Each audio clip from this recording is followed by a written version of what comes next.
आचार्य विक्रमादित्य, 5 साल जाया हो रहे हैं, फंडामेंटल राइट्स का यहाँ पर उल्लंघन हो रहा है, ऐसा यहाँ पर जो मेहमान मौजूद है उनका कहना है। आपका क्या कहना है, कैसे देखते हैं आप इस फैसले को? अभी तक चार्ज फ्रेम नहीं हो पाया है, ये भी सच है।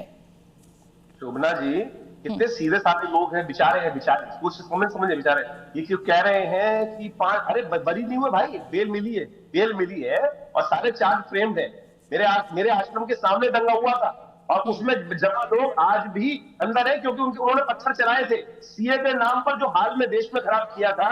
इतने सीधे लोग हैं कि इन्होंने भारत को टुकड़े करने का काम किया, को अलग कर देते हैं। उनको पता ही नहीं बेचारों को क्या हुआ था भाई। भारत को तोड़ना चाह रहे थे, सड़क के ऊपर आंदोलन। मैं तो कह रहा हूं, ये आंदोलन नहीं था, ये तो वास्तविक तौर पर एक ऐसा जघन्य साजिश थी कि देश को तोड़ने। मैं तो कह रहा हूं, आंदोलन कहने नहीं चाहिए, ये जो आंदोलन चला रहे थे वो आंदोलन नहीं था, साजिश थी देश को जलाने की, देश को तोड़ने की। और कहां तक साजिश होते न्यूयॉर्क। बताइए जवाद साहब, जो कह रहे हैं जवाद साहब, साजिश है साहब। और इतने सीधे आचार्य विक्रमादित्य कह रहे हैं कि साहब देश को तोड़ने की साजिश थी, तो फिर इस पे इतने सवाल क्यों? क्या आप देश को तोड़ने वालों के साथ खड़े हैं? हालांकि फैसला कोर्ट को देना है, मैं और आप नहीं तय करेंगे। सुनिए, ये सर्टिफिकेट देने का काम भारतीय जनता पार्टी संघ से जुड़े व्यक्तियों के बीच में नहीं। आचार्य जी बोल लेने दीजिए, आचार्य जी विक्रमादित्य जी बोल लेने दीजिए। हाँ, आ रही हूँ आमितोष, मैं आ रही हूँ आपके पास। जी, सवाल एक बार फिर से रिपीट करिए शोभना अपना। नहीं, सवाल यही है जवाब, कि अगर आप देश को तोड़ने की साजिश रचेंगे और पुलिस आपके खिलाफ चार्जशीट दायर करेगी और पुलिस कोई दावा करेगी और डिले होगा, तो आप उसमें पुलिस और कोर्ट को ही कटघरे में खड़ा करेंगे, तो ये भी तो ठीक नहीं है ना? नहीं, देखिए शोभना, पुलिस की भूमिका कैसी है वो आप भी जानते हैं और हम भी जानते हैं। हाँ। अभी यही लद्दाख के अंदर सोनम वांगचुक को भी यूएपीए के तहत आपने जो है उठा लिया। अब यूएपीए के तहत तो मैं किसी को भी उठा लूं, ये कानूनी मुझे ऐसा अरे साहब, कोर्ट ने टिप्पणी की है, आदेश तो पढ़ लेते कम से कम। सुप्रीम कोर्ट ने टिप्पणी की है कि प्रथम दृष्टया इसमें लग रहा है कि यूएपीए लगनी चाहिए। आमितोष नहीं, आप 10 सेकंड काउंटर करना चाह रहे हैं। जवाद रुक जाइए, जवाद आप रुकिए। हाँ, आमितोष जी। शोभना जी, बहुत सिंपल सा फैक्ट है, सैयद जम्बाद बहुत संजीव प्रवक्ता है और डिबेटर, लेकिन वो एक पॉइंट मिस कर रहे हैं। हाईकोर्ट ने, दिल्ली हाईकोर्ट ने, सुप्रीम कोर्ट ने 2 चीज कही।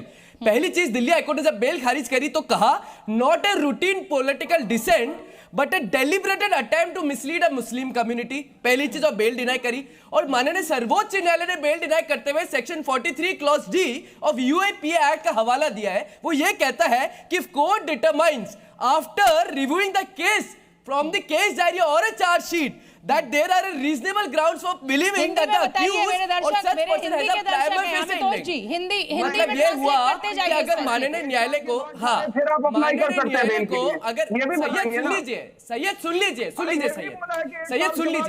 माननीय न्यायालय, अरे सैयद, मुझे आपके बीच में, सैयद सुन लीजिए, माननीय न्यायालय को अगर प्रथम दृष्टया ऐसा लगता है कानून के एविडेंसेस को देखते हुए कि हाँ, इनके अक्यूजेशन जिनके ऊपर है वो कहीं ना कहीं लिंक्ड है, तो वो यूएपीए के अंदर में आने वाले चैप्टर 4 और 6 के अपराधों में अगर लिप्त पाए जाते हैं तो उनको बेल डिनाई करी जाएगी। और यही नीचे की कोर्ट ने करा, यही हाई कोर्ट ने करा और यही सर्वोच्च न्यायालय ने कहा। और एनआईए वर्सेस जहूर एक केस हुआ। देश की दुश्मनी है, अभी तो पाए भी नहीं, देश की दुश्मनी नहीं है, देश के लिए लड़के हैं ये भी। देश की कोई दुश्मनी नहीं है, सुप्रीम कोर्ट की कोई दुश्मनी नहीं है। Syed, case diary. विक्रमादित्य जी क्या कहना चाहते हैं? विक्रमादित्य जी कुछ कहना चाहते हैं? शोभना जी, एक बात सबसे समझने की आवश्यकता है, ये लोग बैठे हुए गलत मैसेज दे रहे हैं कि चार्जशीट फाइल नहीं हुआ। चार्जशीट फाइल हो चुकी है भाई। मैं भी कह रही हूँ 2021 में चार्ज नहीं फ्रेम हुआ है अभी।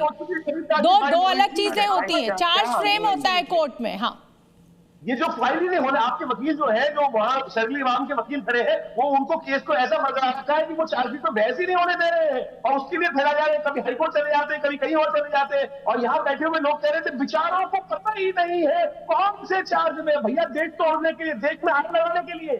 यहाँ पे हाजी साहब खड़े हैं, हाजी साहब आपके भाई बहन जिनके लिए आप खड़े हैं ना, वो देश को आग लगा रहे थे। सैयद, नाजिम खान, एक मिनट। हाँ, चलिए नाजिम जी बोलिए। हाँ, देखिए आचार्य जी, देखिए आप बड़े चालाकी के साथ किस तरीके की बात करते हैं।